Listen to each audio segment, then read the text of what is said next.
Hi everyone. Hopefully you guys are doing well. Well, this is your facilitator, Abdul Basit. Right. Let's just discuss some examiner articles of strategic business leadership. The reason of discussing these articles is that whatever we have learned in the theoretical classes and whatever we have learned in the theory as well as drafting classes, you guys should be aware of what examiner wants from you guys, right? So here I've collected around four articles of SBL that was published by SBL facilitators, SBL faculty of ECCA, and then students should have an idea. I know many students don't read these articles, but the thing is that these articles give you clear insight of all the faculties, of all the requirements that what should be done, right? And what those students who have done all the classes and are now on the articles portion, right? Those students, those who have done all the classes and are now on articles portion, they should have a clear idea that how exactly they are going to draft their answer and how exactly they are going to present their answer in front of the examiner. So reading these articles would give you clear insights that what examiner wants from you. If any student has covered all the past papers, so they would be knowing that you are writing according the examiner, right? That you are writing according the examiner.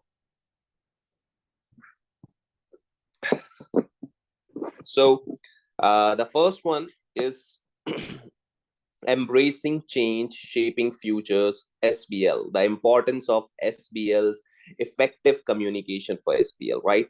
The tools you will need is letters, emails, and memos, reports, presentation slides, visual aids, briefing notes, briefing papers, working notes, press release, PID. Guys, make sure that you have an idea about all the formats, right? Make sure that all formats, ideas, and how to create these formats, how to create these models. You should have an idea of that, right? So make sure. And in the classes, I have also made all the formats in front of you while attempting. So you should have an idea that you take care of these formats, right? Then there is general professionalism, right? Then there is general professionalism. Guys, just remember that SBL introduction in front of you is to make you guys some professional, right? Because I belong to corporate experience. I worked around 4 to 5 years in an industry where we have to report to the board, right? And if anything is going to the board, so make sure that's in a professional manner. If that isn't in a professional manner, this is surely going to be hurting to your corporate career, right? So SBL was introduced to make you guys some professionals and ready for the corporates, right? And ready for the corporates. And similarly, communication tools used in exhibits, meeting minutes, website, homepage, risk register. These all are the communication tools that needs to be taken care of, right? That needs to be taken care of. Now, see, these are some old articles, like when P1, P3, these two papers got merged into SBL, right? They were released then. Now SBL has a pre-seen material. Now SBL gives you insights about the industry more than it was asked for, right? So make sure that you had an idea of the SBL's journey. So in order to clear this paper, you should have an idea that what exactly this paper was and how to overcome the current obstacles, right? So you need to read this journey, right? So we have this article, and after that, we'll go on to the other articles that's of the contents of that is mentioned here, and then we have some questions and the marked answers. So you will have an idea that how examiner is marking your answer, right? So you'll have an idea of how examiner is marking your answer, and this surely gonna be helping you in that, right? And this is surely gonna be helping you in that. So these are the three articles that we need to read. Let's start with the first one.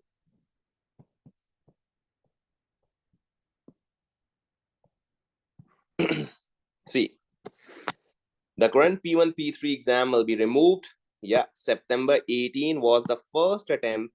September 18 was the first attempt of SBL, and the paper was co-fold, which I have also solved, and I've uploaded it to YouTube, right? So you can view that class also.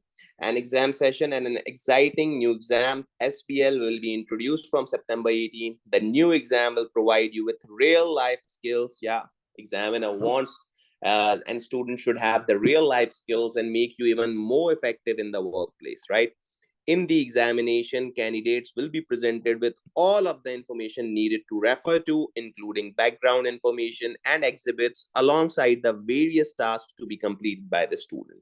This information and specific exhibits may take a variety of forms, such as annual and integrated reports, media sources, web pages, newspaper articles, presentations, spreadsheets, tables, briefing notes, interview transcripts, and meeting minutes. So guys, just look here, that they will communicate with you. The examiner is saying we'll communicate with you through these models, right? Through these various patterns, they'll communicate with you.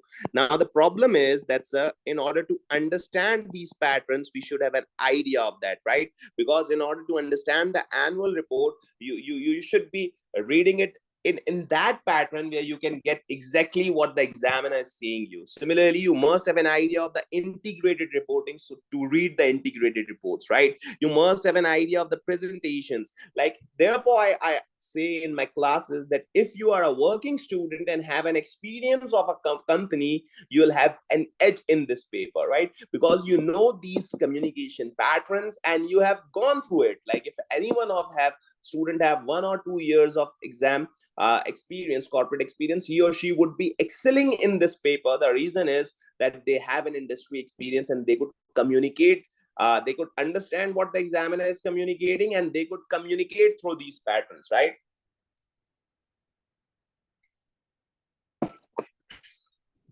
Now, however, this list is not exhaustive. Obviously, there could be many other patterns, many new patterns. Like, I remember in one particular exam, they gave the PID, project initiation document, right?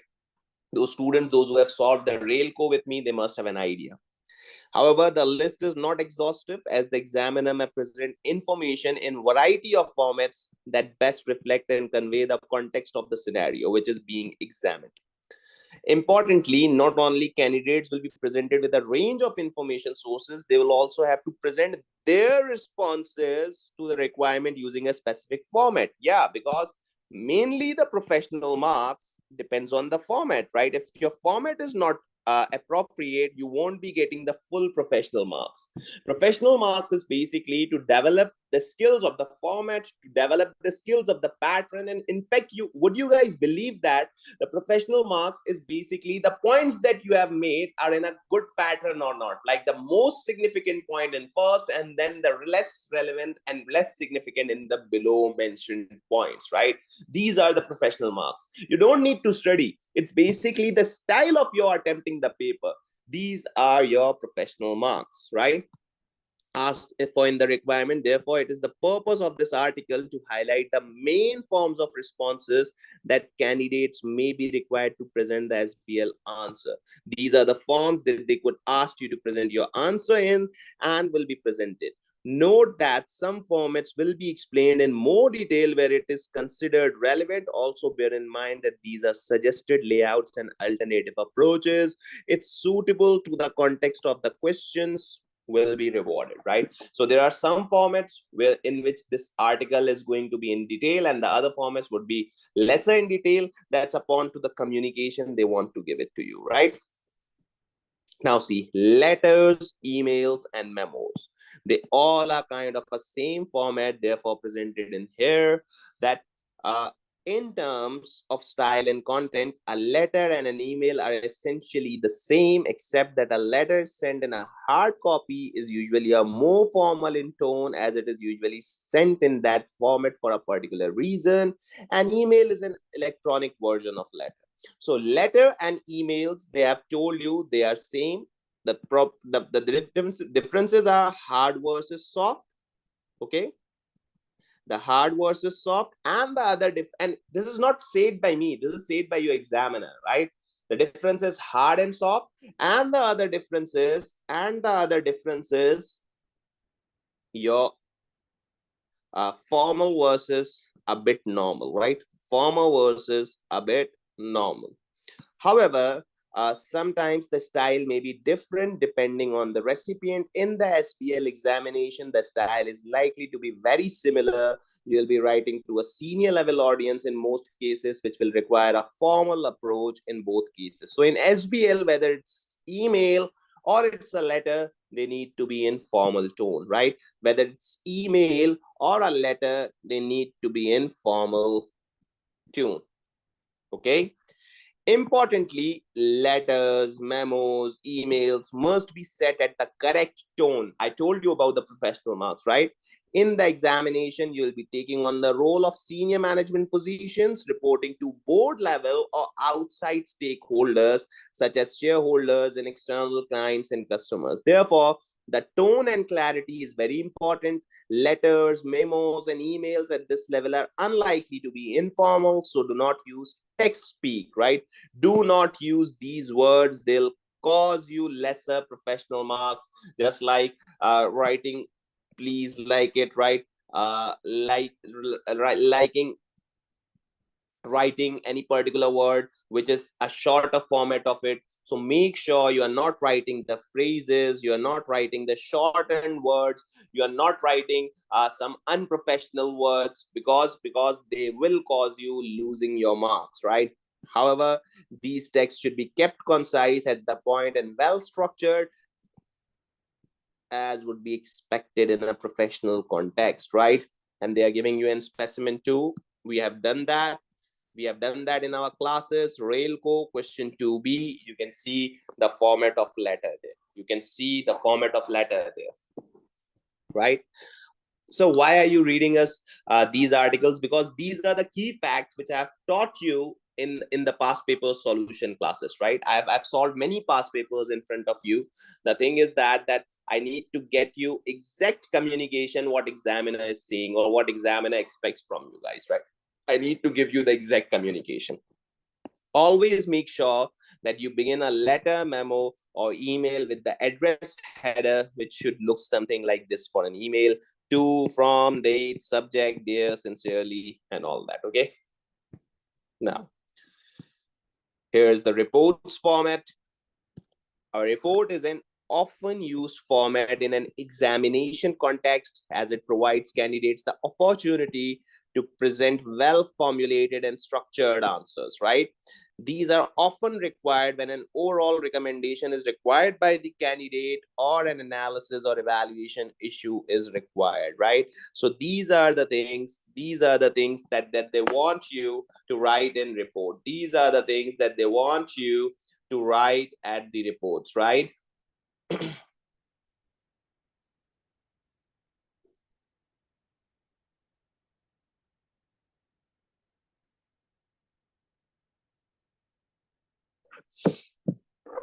Now, reports should have a clear and well-defined structure as follows: to, from, subject header, introduction, main body, concluding comments, and recommendation. These are the formats.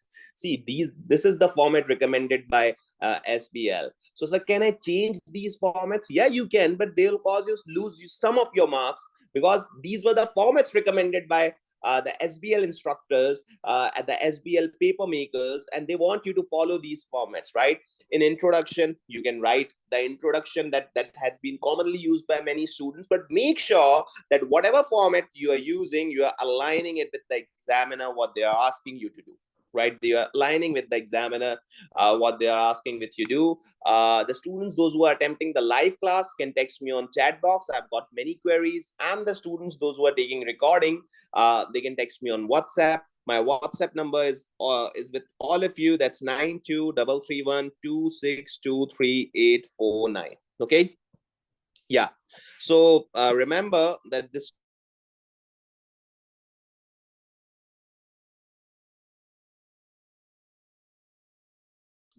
uh, appropriate for the right audience. Question 3A for the report, again, Railco. We have attempted that. I'll show you some questions, no worries. But we have attempted that, right? We have attempted that, so no need to worry on that.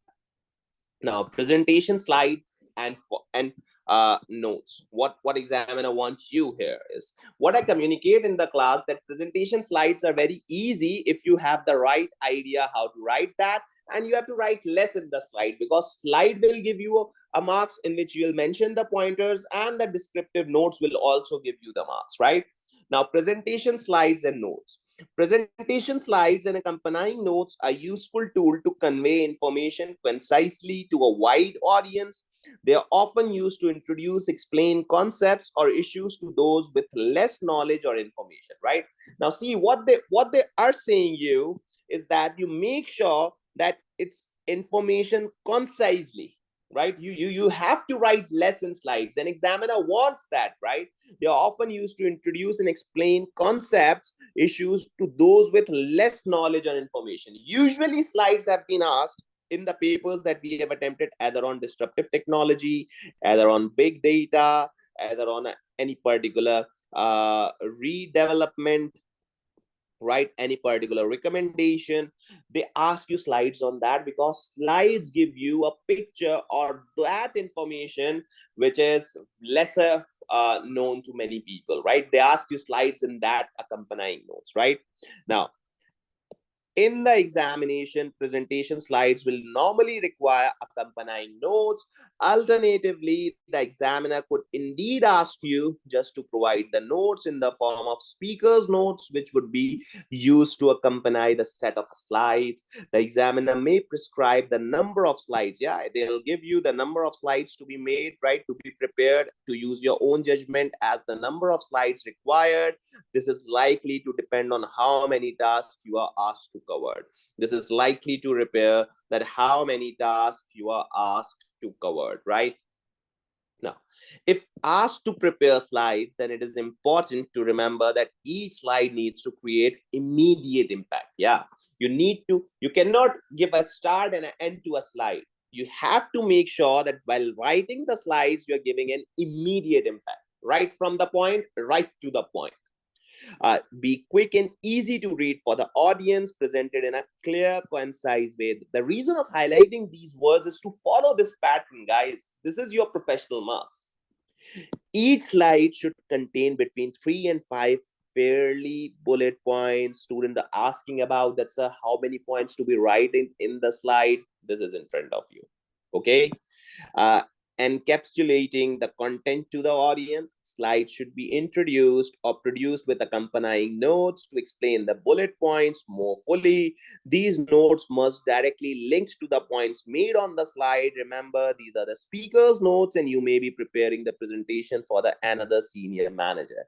Therefore, you must be able to understand how to link those notes with the bullet points. Yeah, you have to make sure that you're writing the bullet points and the notes are linked with these, right? You cannot give a unanimous note. Make sure the points have been linked in these notes, right? Again, question 3B, specimen 2 is a good example of it. So why are you not solving these questions? We have already solved in the classes, right? You have the recordings with you. You can see these questions. In fact, for the Railco, I've uploaded some of the questions on the YouTube also. So the students, those who are seeing these classes on the social media platforms, you guys can see on it YouTube, right? Now, again, visual aids such as grids or heat maps. So do the heat maps have been tested by the examiner? Sir, do the heat maps have been tested by the examiner? They haven't tested it yet. What I believe is this was tested in the specimen 1 DCS, right? What I believe is this was tested in the specimen 1, that's DCS. Now, sometimes an exam may require the candidate to create a visual ad as a task or part of it. Examples of this would be to construct a Mendelow's matrix, a BCG matrix, or plot risk on heat map. Now, for those students, those who have taken my class of DCS, which I have solved, they know how to create the heat maps, right? This is basically a risk plotting. This is basically a risk plotting on the area. This is basically a risk plotting on the area that is given by you. Now see, which are visualization and the present results of risk assessment. For example, in the risk assessment process, the ability to visualize risk helps to establish and communicate a holistic view of risk affecting the organization. Risk maps are often used to convey the potential likelihood and impact of risk of strategic decisions can be made for the health of the organization, right? So in heat maps, what they ask you to plot the risk here, right? And see the example of specimen one, that's DCS, which we have solved already, right? And the DCS, which we have solved already. Now, the ability to visualize risk helps establish and communicate a holistic view of risk. This will give you a holistic view of risk, that how exactly, how impactfully a risk possess in an organization. Heat maps are often used to convey the potential likelihood and impacts of risk. The strategic decisions can be made for health of the organization, right? In a Mendelov matrix, a candidate may need to decide their position or move the relative positions of stakeholders based on their power and interest as related to the stakeholders engagement strategy. Let me show you here that, see, if an organization has three risks, right? The risk is of financial risk, let's say. The other risk is of currency risk. The other risk is of political uncertainty risk, right? Now see, you have to plot that on heat map. You'll read the scenario. You'll exactly read the scenario that what examiner is asking you to do. You'll read that scenario, and then what you'll do, and then you'll just plot these risks, right? For example, if you have an idea that political uncertainty is there, but this wouldn't be impacting our business, right? Political uncertainty is there, but this wouldn't be impacting our business. So I'll plot the political risk here, right? I'll plot the political risk here. The reason is that it has high likelihood, it has high likelihood, but low impact. It has high likelihood, but low impact. We majorly deal in the currencies, right? And we have a big exposure of currency. We majorly deal in the currencies, and we have a big exposure of currency. And our major profit depends on the conversion of the currency. So now that means if any particular risk is pertaining to the currency, it will have high impact and high likelihood.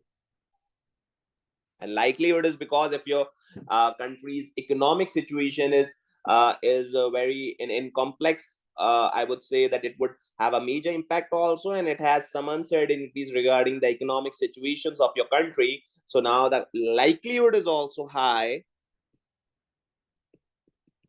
and impact is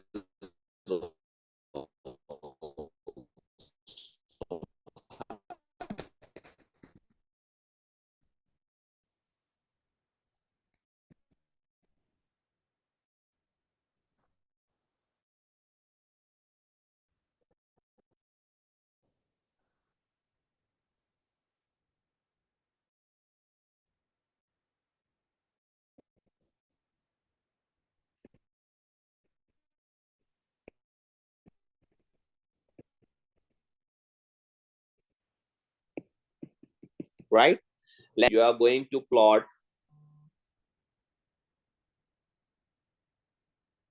So see, this is how you are going to plot your risks on the heat map.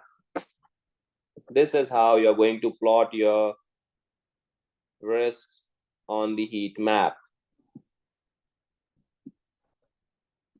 Any questions here, guys?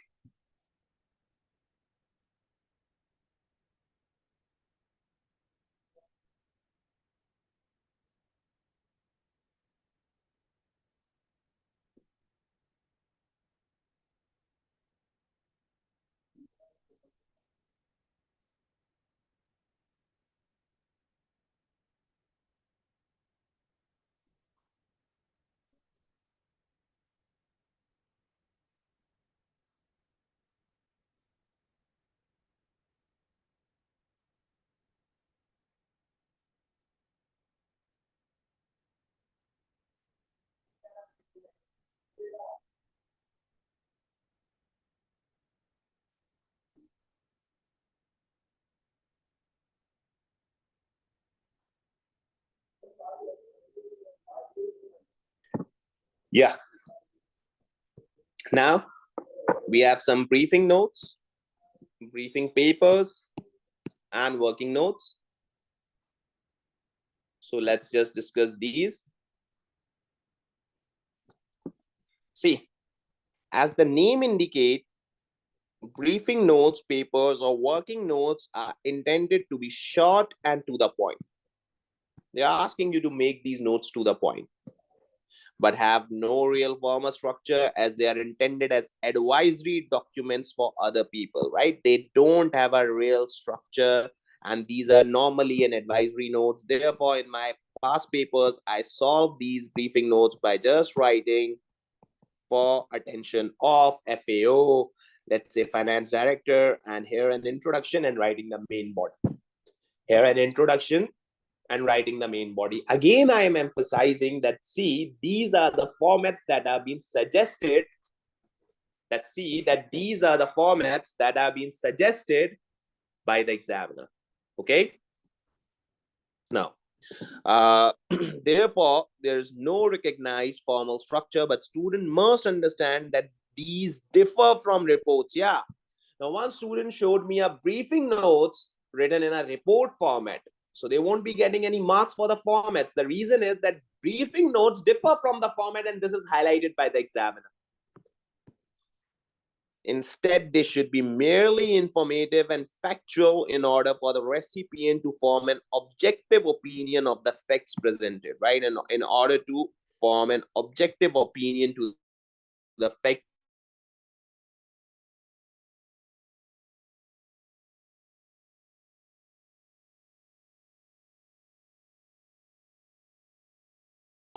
emails, right? We have covered presentation slides, we have covered visual aids, heat maps, and now we have the two remaining here. That's press release and project initiation document. So have we solved press release in the questions? Yeah, we have solved that in highlight named question, right? We have solved the press release in highlight named question. That's been given to you by examiner in December. That's December 18, and I've solved that paper in front of you. In my past papers classes, I've made sure that I make most papers get solved by me, and then you guys can practice on your own. Now, a press release is very useful communication tool to convey information about the organization to external stakeholders such as customers, investors, suppliers, and to the general public. Usually, a press release is being given to the external stakeholders, we would say, who have an interest in an organization. Like we have attempted in the highlight where we issued a press release for our reputation, right? Because we were going to acquire a company and that has less reputation. So we got allegations that why we are acquiring that company. So we gave idea to the public here, right? Similarly, in another question that we have attempted press release is cheap kit, right? Cheap kit is the BBP's question mini mock. I have attempted press release there where we issued our press release because of the industry that collapsed, and the media was saying that it's because the pressure exerted by the cheap kit to procure, and then they hired a more labor and the building went collapse, right? So press releases is usually for the external stakeholders and for the reputation of an organization in both of the contexts that we have attempted, right? Now, it is important that the content of press releases is factual, concise, conveying most important information to the relevant stakeholders groups we are trying to communicate with. The purpose of all press releases is to promote something significant and specific. A press release serves three marketing and promotional purposes. The press releases are of three marketing and promotional purposes: to let stakeholders know about an event, to let the media know about the business, and to help promote our business appearances, right? This is all for the three reasons that press release have been given with. This is all the three reasons that press release have been given with. Okay. Now, press release for release date in time, short, factual paragraph, PR content name, phone number, email. You can write these, right? So this is the format of press release, huh? communicated by ACC. I'm reading ACC's article. Just remember that. The main purpose of all press releases is to promote something significant and specific. Yeah. It is the main purpose of press releases that you have to promote something significant and specific. That you have to promote something specific and significant. Now we have project initiation document now.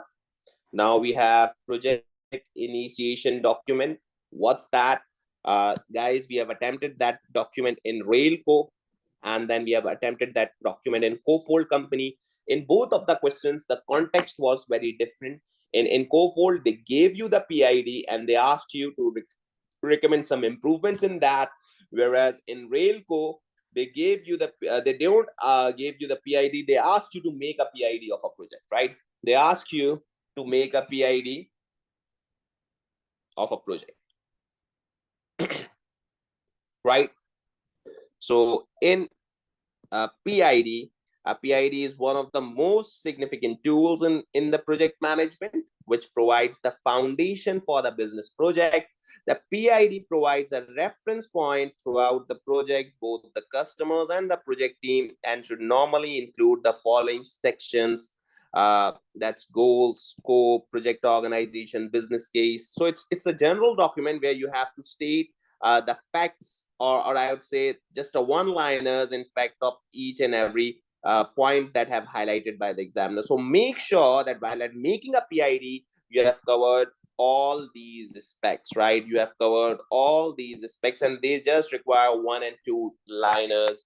That's more than that, right? In the PID, you don't have to write that much. You have to make a format and then apply, right? You have to make a format and then apply. Okay, guys.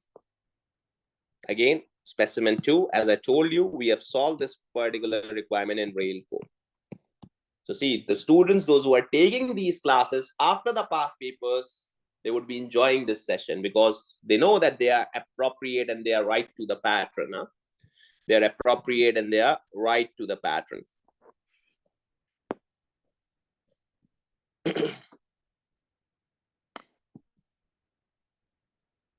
Any questions, guys?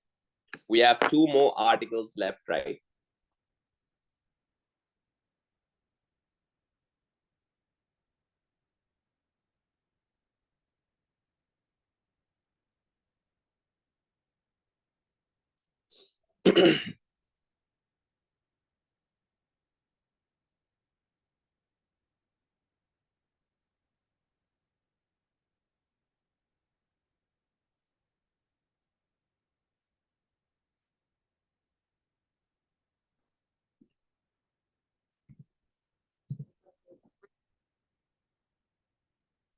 Now, general professionalism. Huh? General professionalism. See, the professional marks in SBL is that much important that at first it was introduced in SBL and then it carried forwarded in SPR, AFM, APM, and all the remaining papers, right? ATX and AAA, all the remaining papers. So see, what they have written here, that communication is one of the 5 SBL professional skills. In each examination, you will be tested on your communication skills through communication and professional skills. This will require you to use communication tool requested by examiner appropriately. So people think that communication is because of the tone. Yes, but again, the format also depends.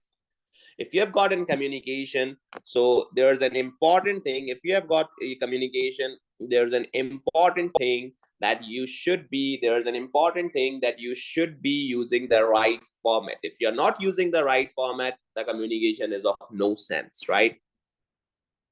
However, it is also important for students to understand that communication, in fact, forms part of all the professional skills through the appropriate and correct use of presentation formats. As I've told you, if candidates use the format appropriately, then it's highly likely they'll earn more professional marks, even if the communication is not specific professional skill being assessed in particular requirement.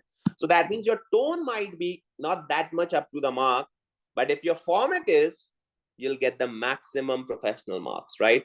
Your tone might be not up to the mark, but if your format is, then there's a highly likely thing that you'll get high marks, right?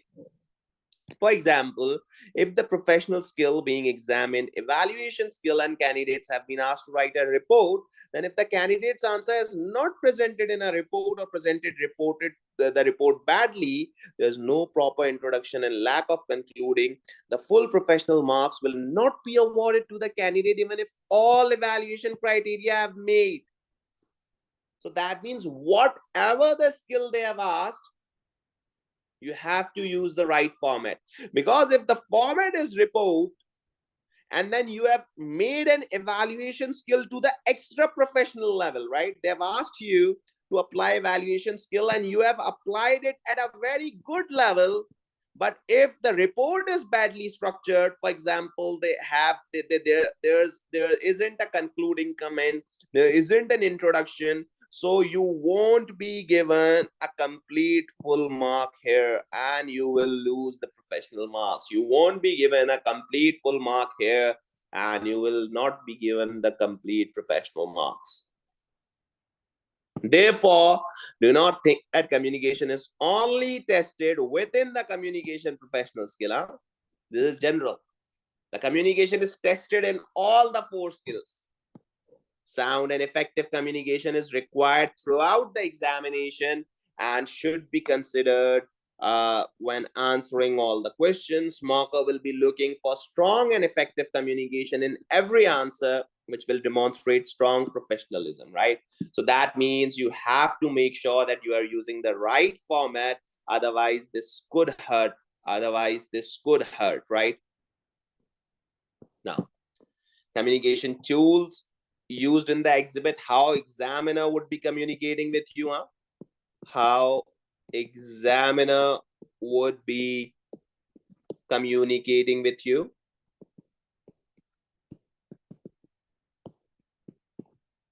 See, the communication formats highlighted are the ones most likely to be required the candidates in presenting their own answers to the questions asked. It's also worth giving a brief mention to additional communication tools which could be used by the examiner. Yeah, these additional communication tools can be used by the examiner. Examiner can give you website homepage. Examiner can give you meeting minutes and transcripts. Similarly, examiner can give you the risk register. So these are the tools that can be given by examiner or can be asked by the examiner, right? So see, these are useful for the examiner to convey the opinions to senior leaders, right? In minutes, examiner communicates the opinions. In the transcripts, examiner communicates the opinions to the senior leaders. Candidates should read these comments and opinions thoroughly and try to understand more clearly the personalities of the meeting members and their viewpoints of strategic issues. These will often be at a board level and will be focused on one specific strategic issue. This will be at a board level. Remember that. This will be at a board level, and these minutes are issued to give you a senior based information that has been discussed in the board meeting. Similarly, in website homepage, an organization's website homepage is normally main page for visitors navigating a website from a web search engine. The homepage is used to facilitate navigation to other pages, providing information and links to its product, right? It's useful tool for the examiner. These are the useful tool for the examiner that they could communicate the information in front of you. Remember the December 18 paper? They give you the website homepage, that how your company's websites look like, so you can get strategic, you can get I would say particular industry knowledge there. You could get the goals there, you could get them vision, mission, and all these facts there, right? Then risk register, it's important and practical tool. Remember the Zilber question. In Zilber question, they gave you the risk register. In Zilber question, they gave you the risk register. It needs to be reviewed regularly, and this is likely to be what asked the candidates in an SBL exam in a context. The risk register is often laid out and nowadays in an integral part of the companies. Okay. It's important and practical tool that all companies should now produce. The title of the risk likelihood. In fact, I remember I used to do the corporate reporting of my company, and I used to compile these risks, and I used to make these registers, right? I used to make these registers, title, likelihood, impact, owner, date, mitigating actions. These all are the part of risk register. And say specimen paper too, newspaper articles, they can give you spreadsheet, they can give you industry research articles, they give you, right? As stated earlier in this article, this list is not exhaustive, right? They are not limiting their list. They could give you information through any format. They can ask you information through any format. Like if I can give you an example, they can ask you section of a report. Now a student, what he or she would do, he would follow the report format, which is wrong. In section of a report, you are not writing a complete report, you are presenting a particular section. So here what you have to do, you have to write a heading and then your answer. That's it. This is the extract of a report. That's it. I remember in one exam, they asked in the 3 or 4 requirements, the section of a report, section of a report. So the problem is if student didn't remember that there's a difference between the report and a section of a report, she would be miserably missing the professional marks here, right? So there are many alternative formats that the examiner could select. Therefore, you must be prepared to analyze and evaluate wide range of information sources effectively and communicate effectively. Make sure that in preparation for this examination, you read widely, both traditional and online media familiarizes information sources, right?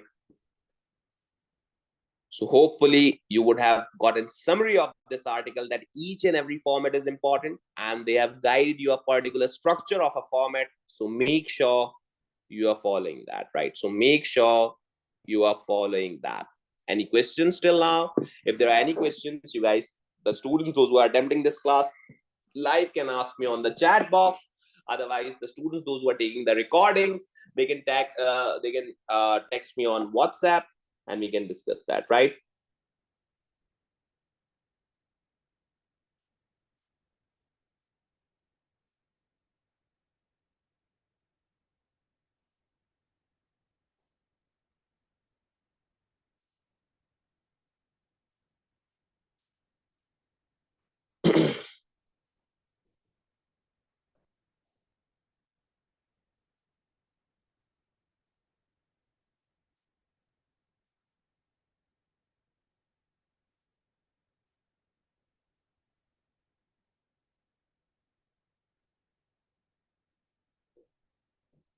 Shall we move to the next article?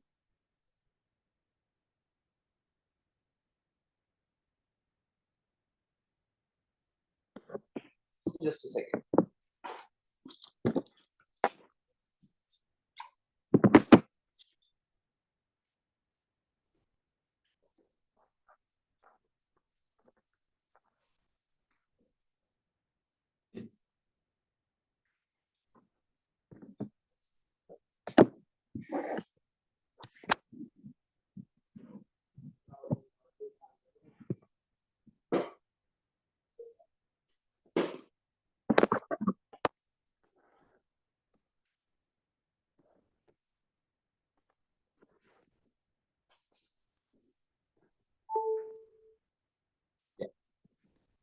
So what this article brings you, that's change shaping futures, mind of an SBL marker. Now here we would read some answers and the marks given by SBL tutor, SBL marker, right? So example scripts, question requirement, marked answer, notes and all that. Here we have. Yeah, so there are appropriate markings of each and every answer. We're gonna be reading in that, right? This is an important article.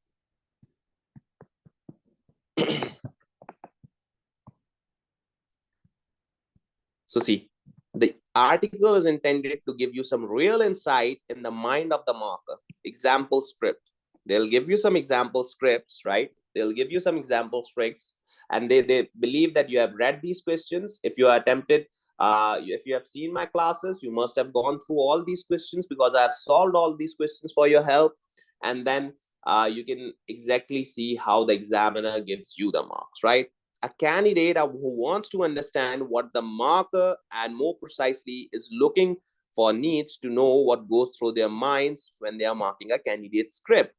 At the time of writing, there have been no live exam sitting in SBL. For the purpose of this article, some answers were written under timed condition to stimulate how a student might answer. So these answers are made by the examiner, but under time conditions. So they could write like the student what they exactly want, right? Follow this link to view the specimen exam. We'll go on to the link, no worries, we'll go on to the link. Now see that one member of SBL examining team has marked the example of script and annotated the script with marks indicating how many and where precisely marks have been awarded, and also provided an explanatory note justifying why marks were given, right? So this article is an important who wants to get high marks. They should read this article very precisely, just like I'm reading for all of you, right? Now, the exercise is designed to give you, the candidate, an insight into thinking process of the marker, explaining what they are looking for, what they award marks for, and giving reasons why marks may not be awarded, right? And giving reasons why marks may not be awarded. So while the comments made on the following scripts are fairly specific to this examination and the particular task set, the marker of this script also makes general points about exam technique and some specific insights, right? So what they do is they read the exam well, they give the exam well, right? And they read the specific insights. They give you how to demonstrate professionalism here. They give you how to demonstrate the professionalism here. So these were some questions requirement. Question 3 of a particular company, Railco, yeah, specimen 2, question 3B. Now they have mentioned some questions here, and then their answer, right? And then their answer. They have mentioned it here, okay? So we'll be reading a question by question, and then their answer, that whether that answer is right or not, right? So let's see what question 3 is, that you are a non-executive chairperson. Okay, for seeing this particular section, you must have read the Railco well. If you have attempted it with me, that's fine, really, right? So you are a non-executive chairperson of an ad hoc subcommittee constituted by NSG Railco Board as a consequence of NAA review and the recommendations of the Railco Trust Board. The Minister of Transport recommended that the Chief Executive of Railco should be removed from his position. Following the termination of Chief Executive's contract, the position has now been advertised both nationally and internationally. In the last 2 weeks, 2 candidates have been shortlisted, and a summary of their CVs reviewed by Corporate Governance Committee, Nomination and Corporate Governance Committee of Railco. Following a review of sustainability of shortlisted candidates against the outlined person specification, you have been asked by the chair of the NCG to do the following. So it was the CV shortlisting thing that have been asked by the SBL examiner, that you guys get rejected by a CV, right? So examiner wants you to reject some of the CEOs. Therefore, they have mentioned a requirement, right? Therefore, they have mentioned the requirement.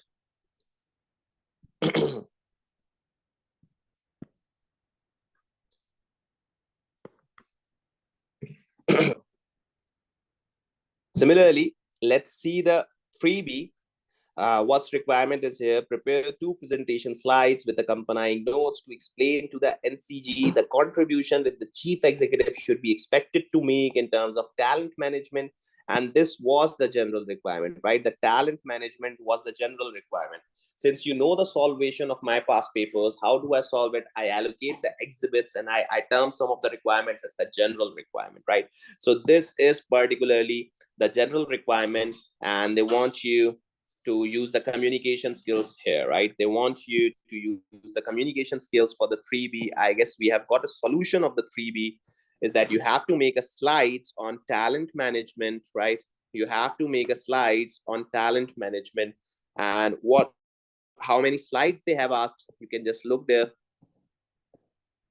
that they have asked two slides, right? Two presentation slides, talent management, that contribution which CE should be expected to make in terms of talent management. So what should be expected from chief executive for talent management, right?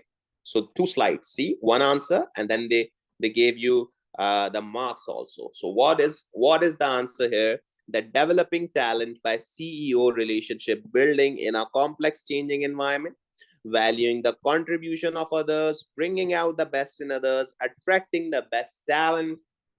So this gives you a 1 mark. This gives you a 1 mark.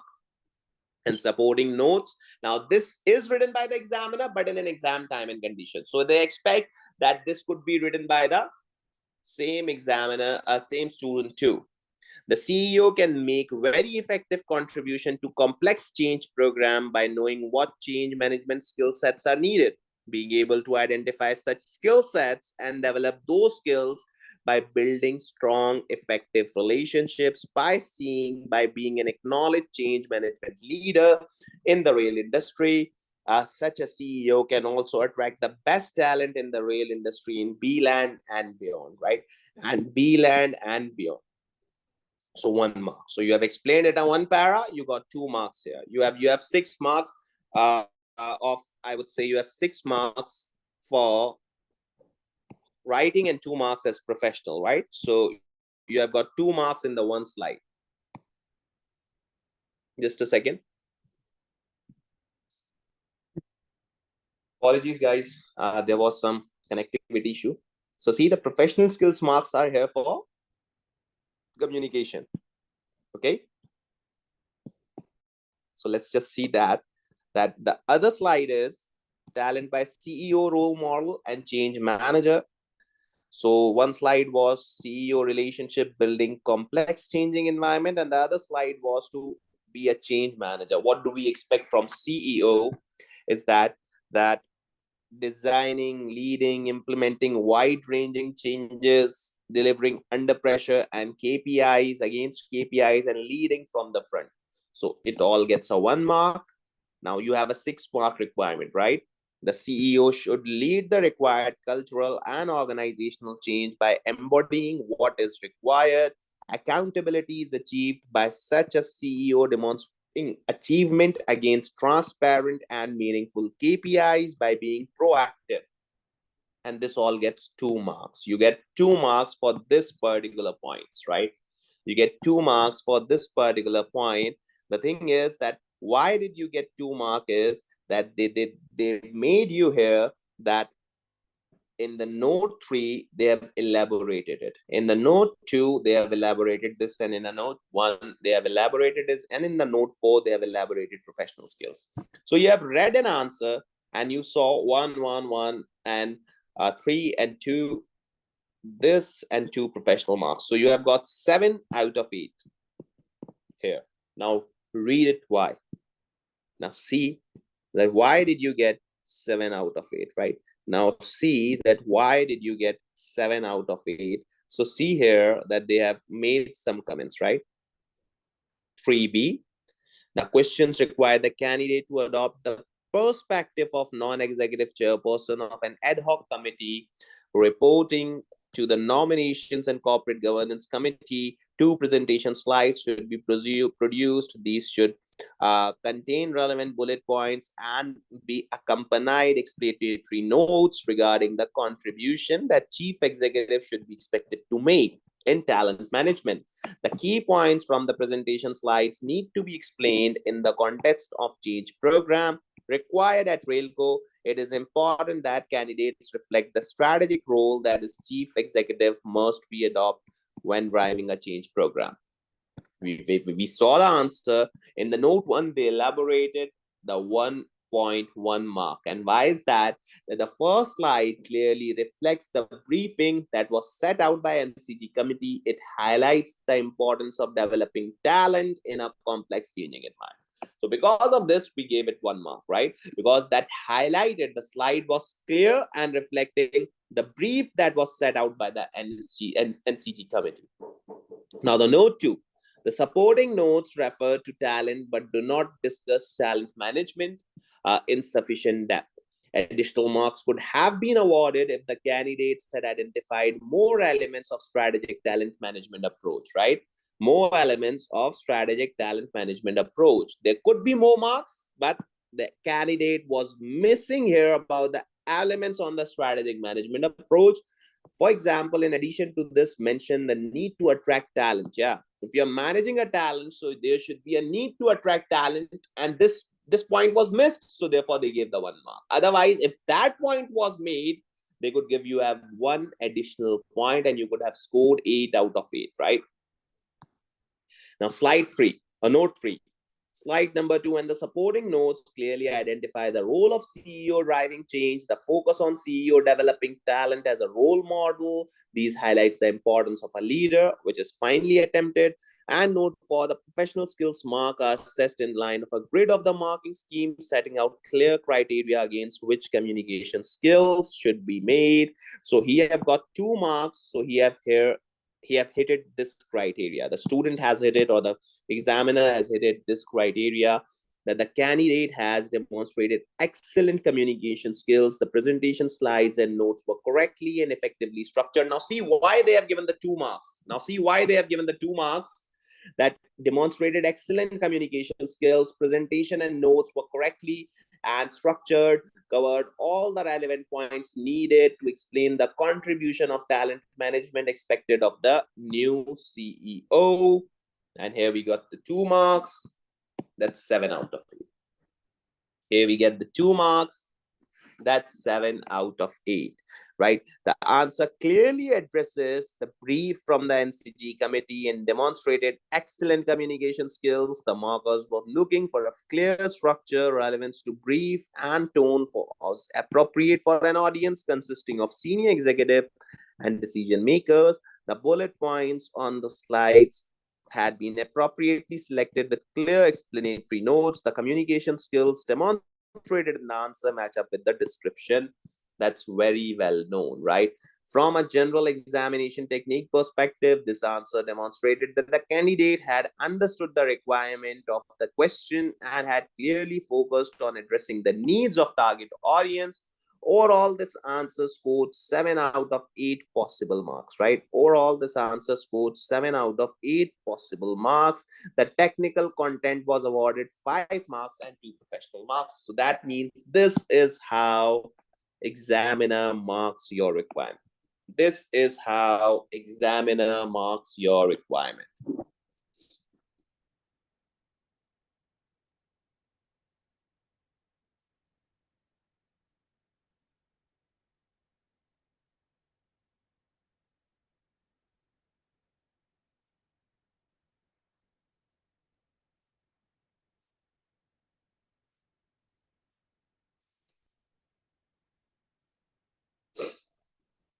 Okay, guys.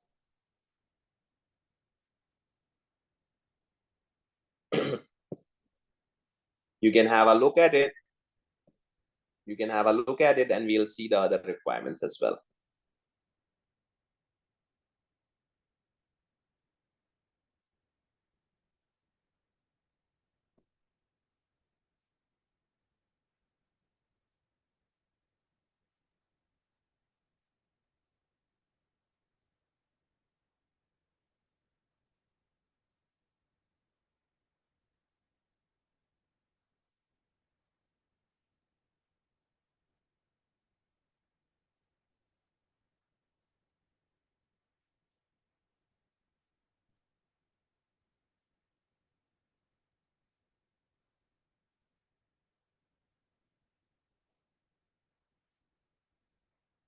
Let's see another requirement now. Let's see another requirement. So let's see for which requirements the marks have been given. So I guess the other requirement that have been used is Freebie. Yeah. So let's read the question Freebie and then we'll see the marking grid. So the question Freebie is, recommend to the audit and risk committee with justifications, right?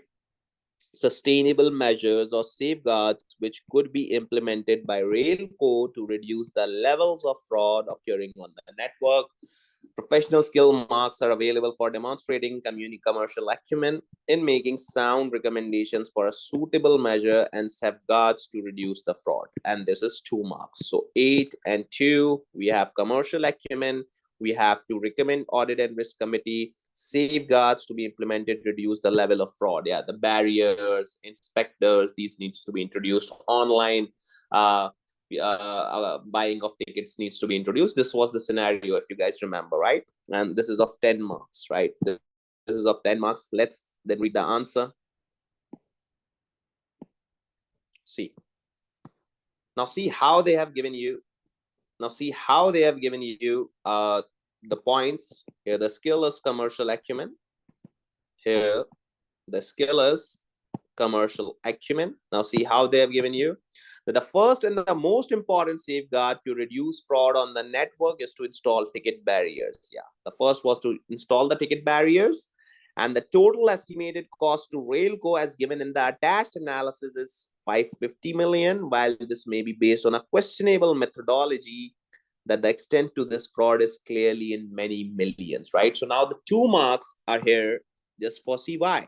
First, recommending the ticket barriers, and the second one is questioning the methodology.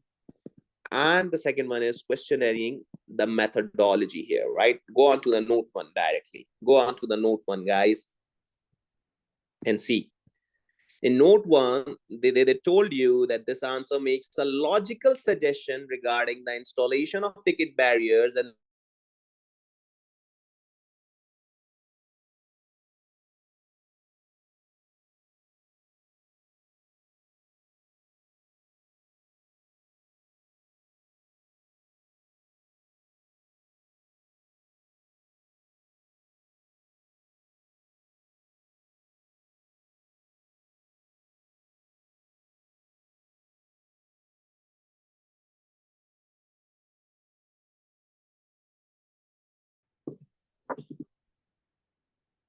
apologies, guys. The internet went down. So see, here we get an easy 2 marks, right? Here we get an easy 2 marks for mentioning the 2 points. Now, we have done this note also. Now see that before the new ticket barriers are put into operation, greater staff numbers needs to be employed to check the legitimate train travel on these town stations which are still missing. So we haven't identified the legitimate train travel, and such employees needs to be properly trained and monitored to ensure their performance is as expected. So such employees needs to be properly trained and ensure performance as expected, and we have got 1 mark for it.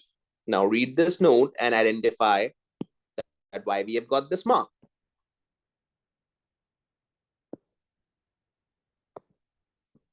So we have got this mark as elaborated in note 2, that the point has been given for the highlighting the need to focus in the short term on stations that do not have a ticket barriers. A logical plan to address the ticket fraud at these stations is the development of long-term and short-term plans also helps to demonstrate the professional skill, right? So the thing is that a point that was made to employ the more people is kind of a short term, right? Or do not employ more people at those stations which are which there isn't ticket barriers, right? So this shows some commercial acumen, but again, you have got only 1 mark for it. Now note 3, here we got again 2 marks. Now what are that for? That employees at stations with barriers should be further trained as required, and a further investigation should be made likely cause of the fraud. So you need to identify the cause of that fraud. It might, for instance, be that barriers are able to bypass, that there is a correlation between barriers not working and high rates of fraud. So that means we need to identify that whether barriers are effective or not. We are employing more barriers, but the thing is that whether they are effective or not, right? If this is the case, there might be an incentive for passengers to find ways to damage the barriers. In that event, more staff presence as well as hidden cameras should be considered as control measure, right? So now this again is a good point, right? The hidden cameras, more staff, barriers acting correctly or not. This again is a good recommendation of minimizing the fraud, huh? So the note 3, that the answer draws attention to the needs for more information in diagnosing the causes of fraud stations with ticket barriers. That means if there's a high fraud, you install a ticket barrier. But if there's still a fraud, you need to identify that. If there's still a fraud, then you need to identify that, okay? Broader perspectives of the issues under consideration. You got some broader perspectives here. Now, proper controls to be put forward in the place, ticket barriers, in that fallback procedures. You're still talking about the barriers, so no mark. There should be easy ability for passengers to buy tickets both at the station and once at the train. This is likely to reduce incentives to travel without a ticket. Yeah, this could be a good point, but they haven't given you a mark for that. Discussions should be had with the relevant transport police at the highest level to reduce the fraud, new fraud policies, procedures, as well as prevention. Now you are talking general, right? You are not to the specific to the fraud, that how you can reduce it. You can reduce it through online tickets, right? You can reduce it through sudden check by inspectors, right? More inspectors here. So these are the comments that you could have made. Finally, an investment in online booking. Now here you have mentioned that point, you've got the mark, right? Should be strongly considered. Such facilities have proved to be successful for the number of other rail operators. Online booking is likely to reduce fraud if it works easily and is cheaper to use. Combining online tickets with automatic ticket barriers seems the most effective fraud control available. That's 2 marks. And then professional marks. Now read that why we have got the 2 professional marks. Note 5, the comments on the risk assessment. Sorry, this is not. Yeah, the answer draws attention for more information. We have read that a mark has been given for identifying the online booking might reduce it. An additional mark has been allocated because candidate has proposed a strategy that combines online tickets and ticket barriers. So this gets the 1 mark extra. The professional skills are assessed in line with the grid, setting out clear criteria against which commercial acumen can be assessed. So here I've got 2 marks here. The candidate demonstrated excellent commercial judgment, recommendation safeguards, and demonstrating strong commercial awareness, right? So 9 out of 10. So the answer sets out relevant and practical recommendations. The proposals are logical and demonstrate strong commercial awareness. This meets the criteria was very well column. From a general examination perspective, the candidate recognized the complexity of the issues facing the study organization and presented a number of logical recommendations. In order to achieve full marks, the answer could have been further enhanced with more systematic use of data contained. So overall, this answer scored 9 out of possible 10 marks. The technical content was awarded 7 and the professional was 2.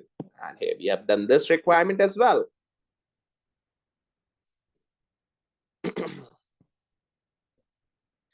Now, the other question that has been attempted, the last in this. So see, after reading this article, you got exactly an idea that how to, basically, you'll get the mark.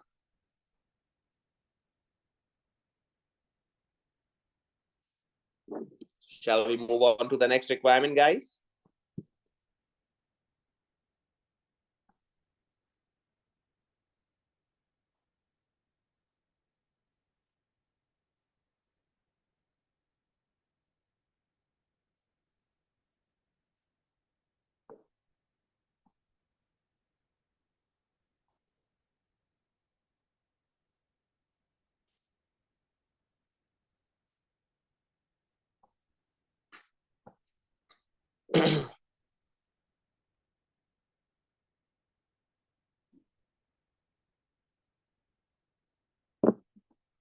Yeah. So now question 5A. You are a project manager working for the directors of the projects and infrastructure of Railco. You are required to write a business case that justifies the investment in online ticket sales system. This should specifically evaluate how the data from an online ticket sales system will impact on customer relationship. The introduction is very now the notes here, right? So first see the answer note by note and then read it. So business case for investment in online ticket sales. They want to reduce the fraud, so they want the business case here, right?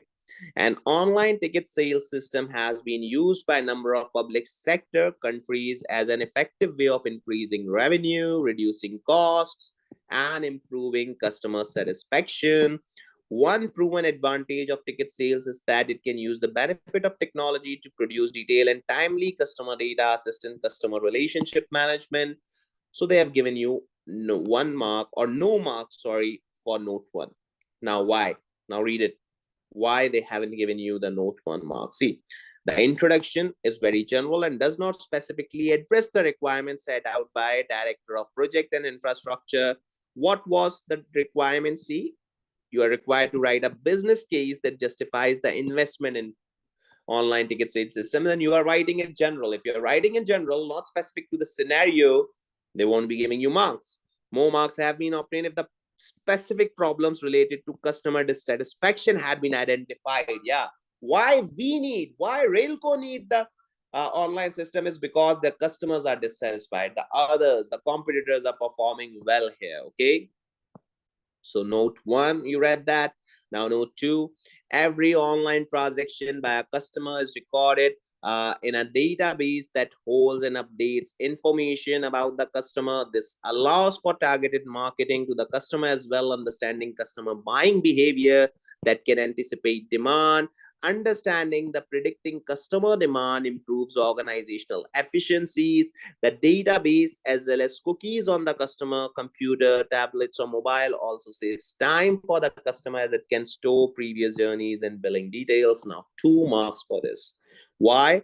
That every online transaction is recorded, targeted marketing, understanding and predicting demand, organizational efficiencies. You have now taught here specific to the point.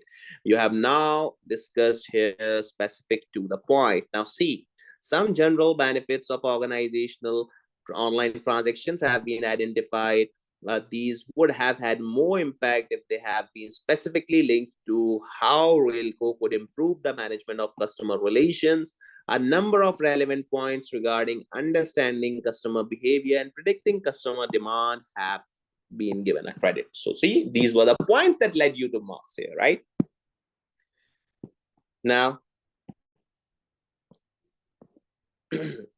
by making it much easier for customers to make transactions, customer loyalty is increased. It is possible cross-selling to take place as a result of hotel accommodation and theater tickets. So you can cross-sell the other activities also, and you have got 1 mark. Why you have been given 1 mark? Let's read here. That a good point regarding customers' loyalty has been made. This could have been reinforced with reference to overall decline in the royalty Railco's customers over the past 3 years, right? If you have made the reinforcement with the loyalty gets declined from the past year, you would have been given an extra credit. The reason is that you have mentioned half of it, right? Now, note 4. Let's read the note 4.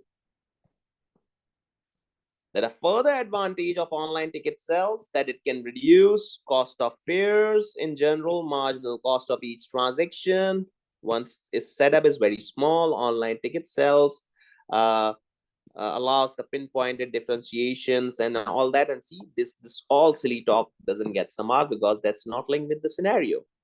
Because customer loyalty is such a common feature of online ticket sales, the early adoption of such service by a customer can be a loss leader. This is an effective way of increasing the use of service rapidly while ensuring long-term return of investment. It's 1 mark, right? And then a proper risk assessment as well as clear objectives should be taken for a project to invest in online sales system. A properly planned competitive tender arrangement can be used to acquire the services of the most suitable external developers. 1 mark. And then professional skills got 1 here. Now read notes why the professional skills got 1 here. They'll give you a clear insight. Let's see. Proper risk assessment, you have got 1 mark. Let's read the note 5. The comment on risk assessment needs to be clear objectives to be given a mark. This will assist in developing a plan, a project. So you have wrote about the risk assessment, you have got 1 mark. Professional skills are through the marking grid, right? And you have got 1 mark here. So that means you are falling now here. You have got 1 mark here. That means you are falling now here. That the candidate has demonstrated sound evaluation skills. You haven't talked about much about the cons of it. You've just talked about you could have discussed the cost also. If you have discussed the cost also, you will automatically be in fall in the very well here.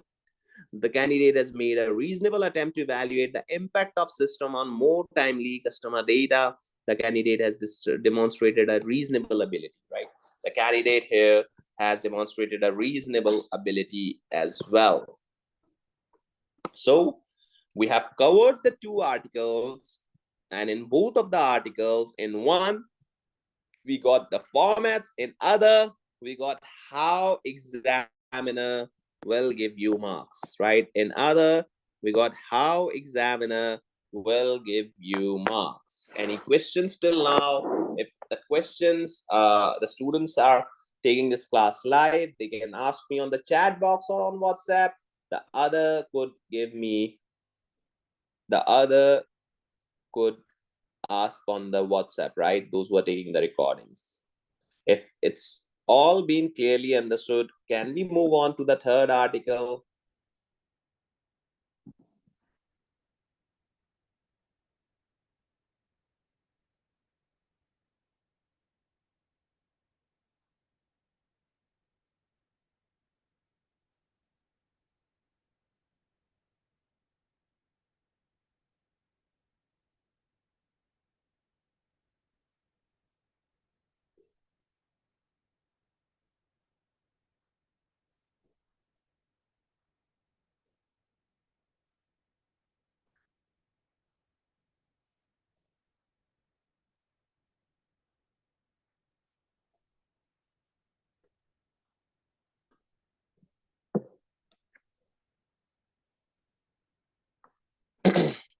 Yeah. Let's read effective time management in strategic professional exam, right? These articles were released when the paper was of 4 hours, but now it's 3 hours and 15 minutes, right? So you could just break the things with here, what they have given you.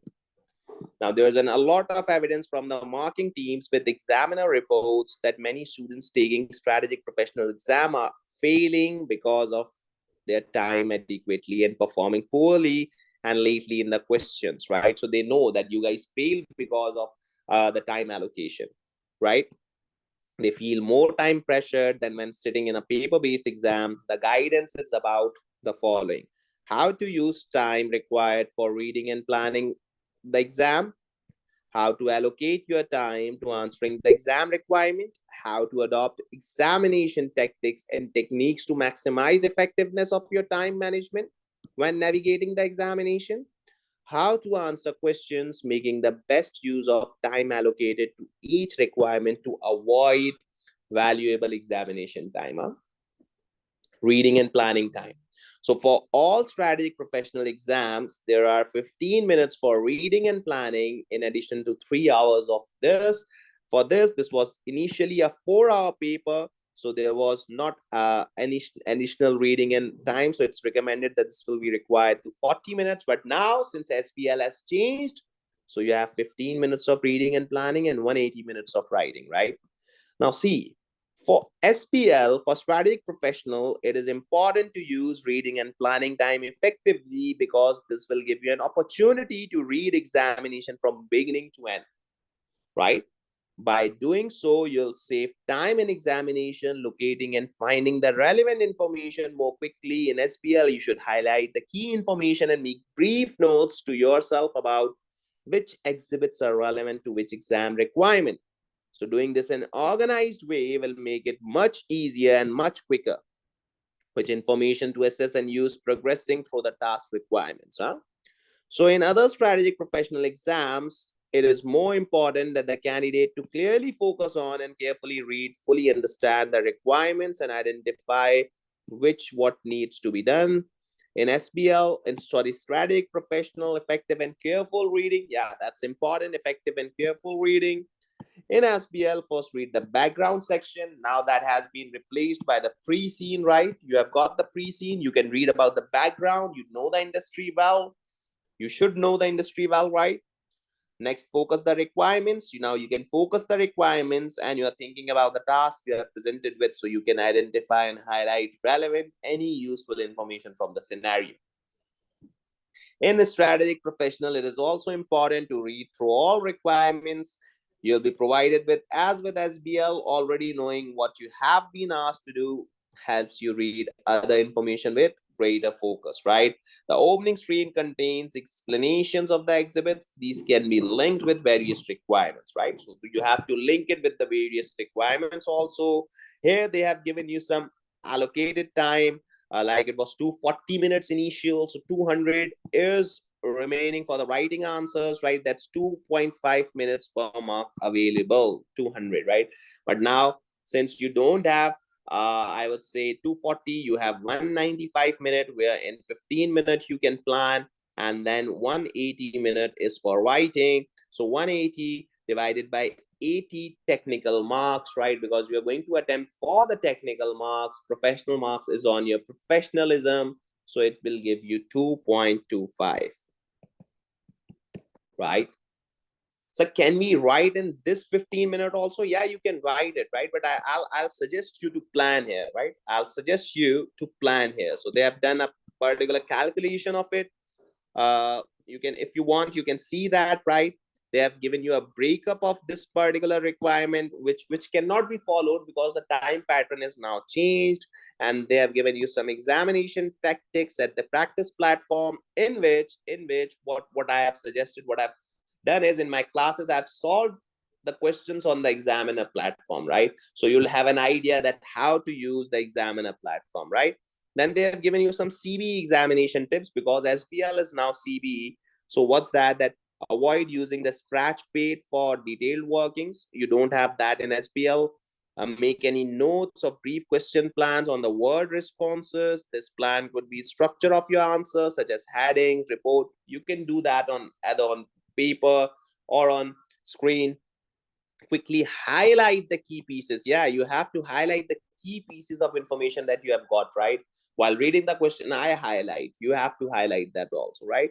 Do this using the highlighter functionality. Always use relevant response answers, such as using PowerPoint tool for presentations in SBL. This will save time and relevant functionality.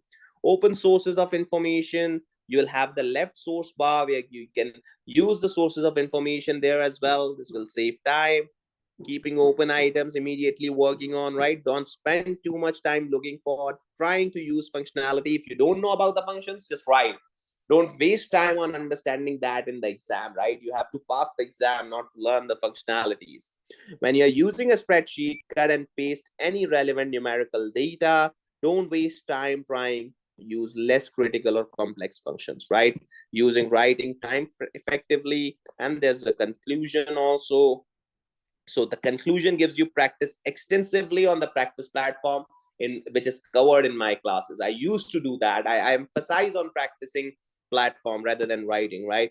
Allocating and reading, planning time effectively, allocate your time effectively, quickly work out on how long you should allow yourself for each questions, use the available functionality with exam delivery platform, only make as many points to gain the marks available, and then move to keep with your time limits, right? And then move to keep with your time limits.